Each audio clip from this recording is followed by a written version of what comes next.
श्री दत्तात्रेय महाराज की जय। सर्व अच्युत गोत्रियांना सादर दंडोत प्रणाम।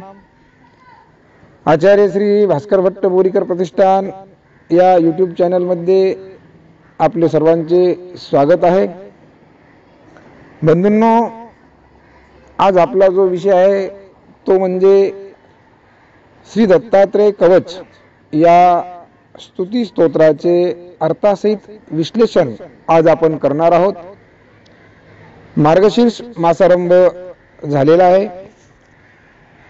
सर्वत्र श्री दत्तात्रेय प्रभू महाराजांचं नामस्मरण असेल, पारायण असेल, अनेक प्रकारचे विधिविधान सेवना असेल, सर्वत्रच भाविक भक्त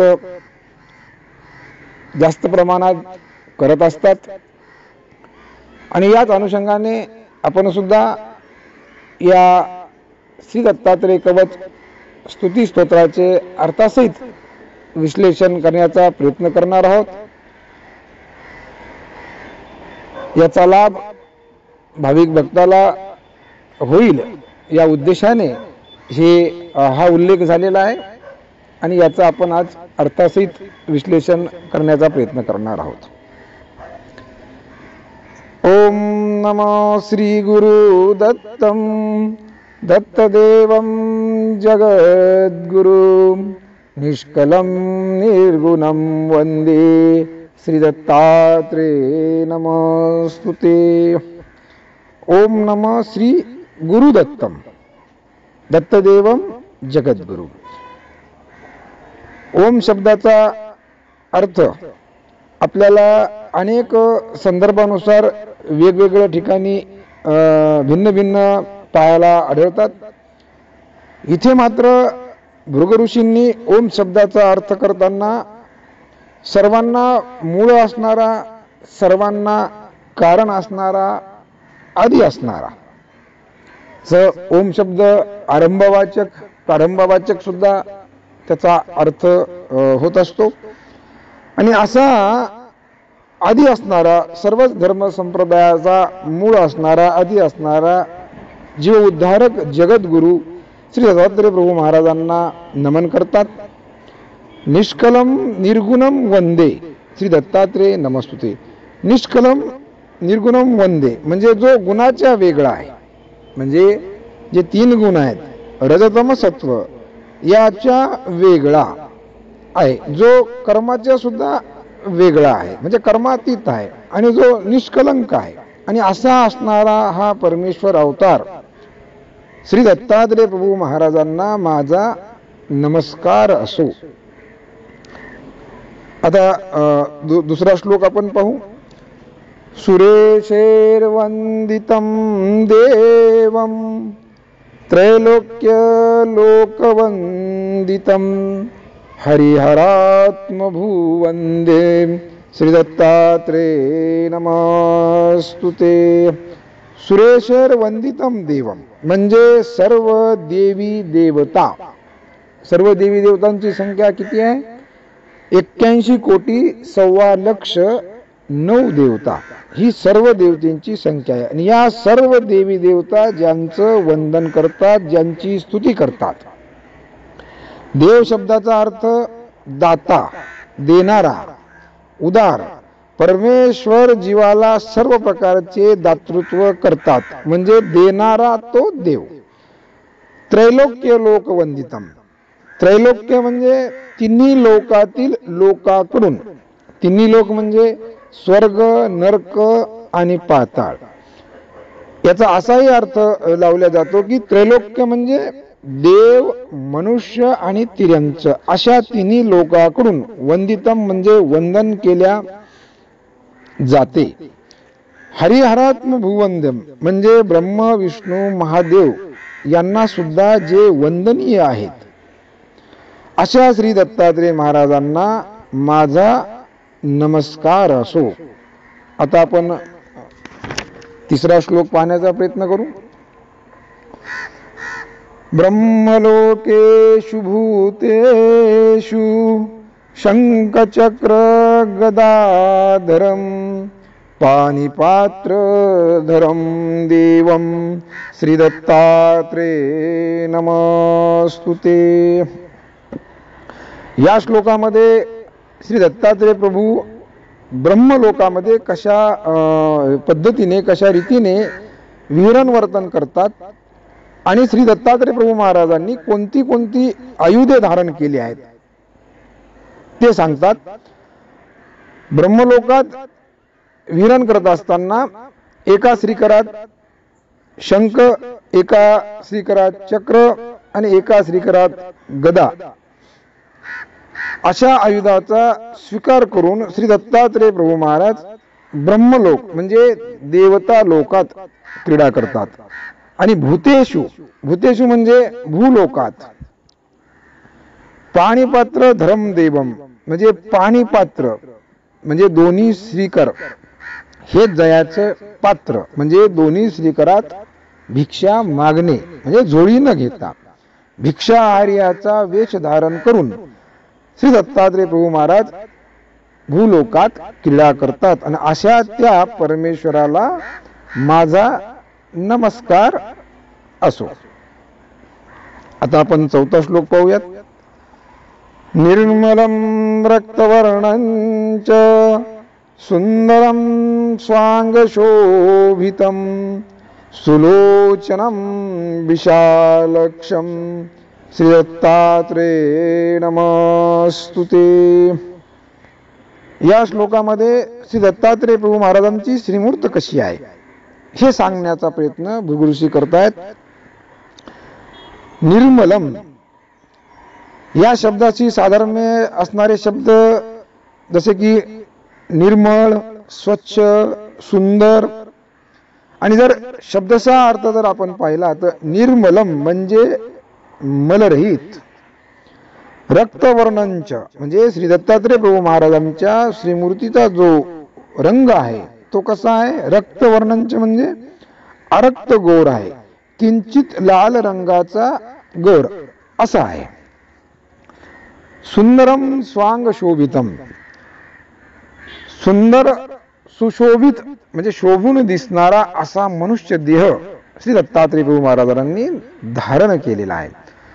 सुलोचनम विशालक्ष सु म्हणजे सुंदर आणि लोचन म्हणजे नेत्र, ज्यांचे नेत्र हे अतिशय सुंदर आहे, ज्या नेत्रांच्या कृपादृष्टीने जीवांचे सर्व दुःख संकष्ट कष्टाचं निवारण होते असे सुलोचन म्हणजे सुंदर डोळे.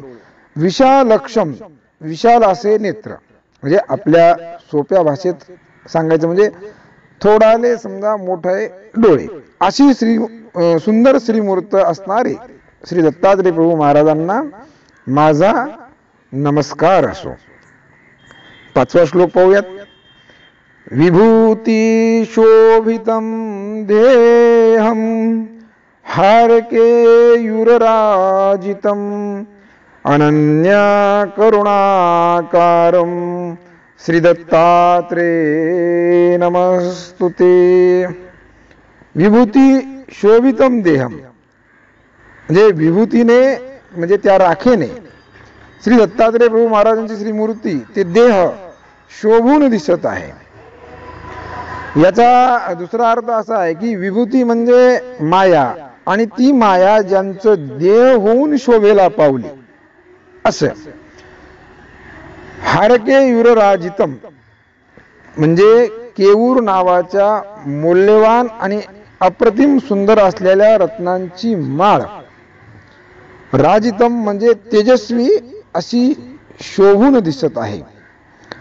अनन्य करुणाकारम अनन्य म्हणजे त्यांच्यासारखी दुसरी कुणाकडेच करुणा नाही आणि कारम म्हणजे करुणा कुणाकडेच नाही आणि असा करुणेचा सागर असलेला ईश्वर अवतार श्री दत्तात्रेय महाराजांना माझा नमस्कार असो. 6वा श्लोक पाहूयात. युवती युक्त भालंच जटा मुकुटमंडितं सुदीप्तो कुंडलो करणे श्री दत्तात्रेय नमस्तुते. विभूतियुक्त भालमचं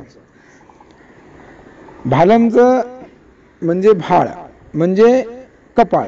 श्री दत्तात्रेय महाराजांचं जे कपाळ आहे हे विभूतीने युक्त आहे, म्हणजे त्या राखेनं माखलेलं आहे, भरलेलं आहे.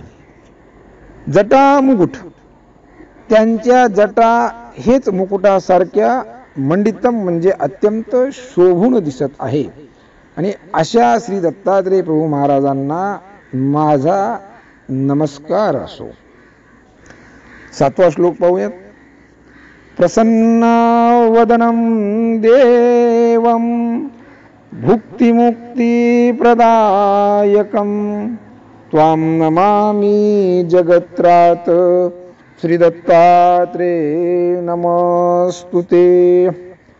प्रसन्न वदनम देवम, श्री दत्तात्रेय प्रभू महाराजांच्या श्रीमुख कमळाविषयी भृगुऋषी ते सांगतात की अत्यंत प्रसन्न असं श्रीमुख कमळ भगवंताचं आहे. देवम म्हणजे दाता, मोक्षदाता.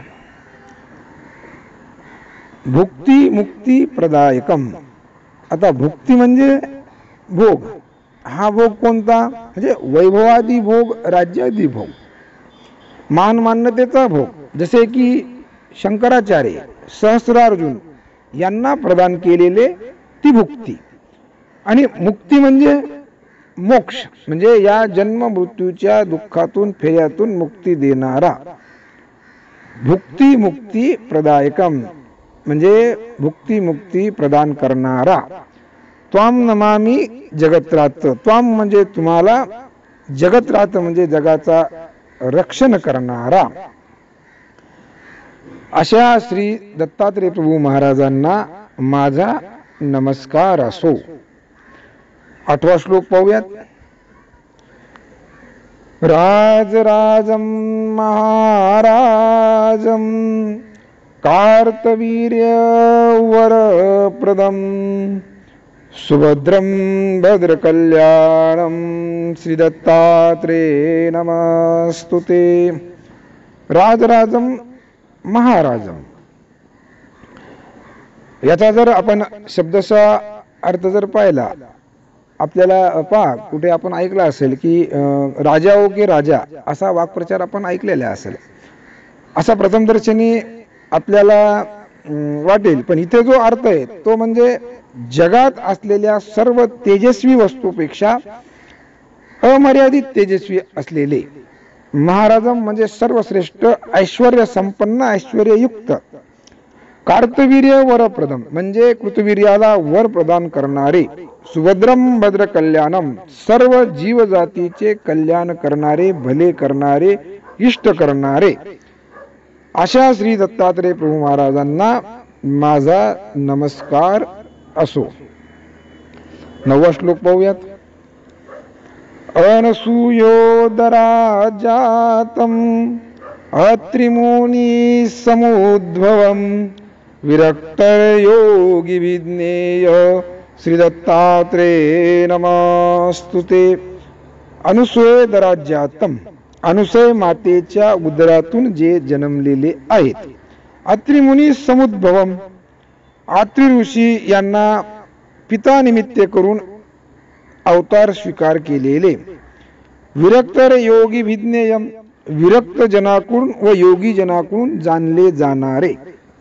विरक्त म्हणजे संसाराविषयी ज्यांच्या अंतःकरणात अनावडी आहे, ज्यांच्या अंतःकरणात अदृष्टपर आवडी आहे, अशा योगी जनाकडून ज्ञेय म्हणजे जाणले जाणारे. अशा श्री दत्तात्रेय प्रभू महाराजांना माझा नमस्कार असो. 10वा श्लोक पाहूयात. दिगंबरम तनुश्रेष्ठम ब्रह्मचारी व्रते स्थितम भिक्षुं च दंडिनं चैव श्री दत्तात्रेय नमस्तुते. दिगंबरम तनुश्रेष्ठम, दिगंबर म्हणजे दिगंबर वेश धारण केलेले, म्हणजे श्रीमूर्तीवर वस्त्र नाही. तनुश्रेष्ठम म्हणजे या शरीराला तन असं म्हणले जाते आणि अतिशय सुंदर शरीर ज्यांनी धारण केलेलं आहे, श्रेष्ठ देह ज्यांनी धारण केलेलं आहे. ब्रह्मचारी व्रते स्थितम, जे सदैव ब्रह्मचारी व्रतामध्ये स्थित आहे. भिक्षुंच दंडिनम चैव, भिक्षु वेशामध्ये क्रीडा करणारे आणि एका हातामध्ये म्हणजे श्रीकरामध्ये दंड धारण केलेला आहे. अशा श्री दत्तात्रेय प्रभू महाराजांना माझा नमस्कार असो. 11वा श्लोक पाहूयात. कदा योगे कदा भोगे बाललीलाभिशोभितं दशनरत्नपंक्तीच श्री दत्तात्रेय नमस्तुते. कदा योगे कदा भोगे,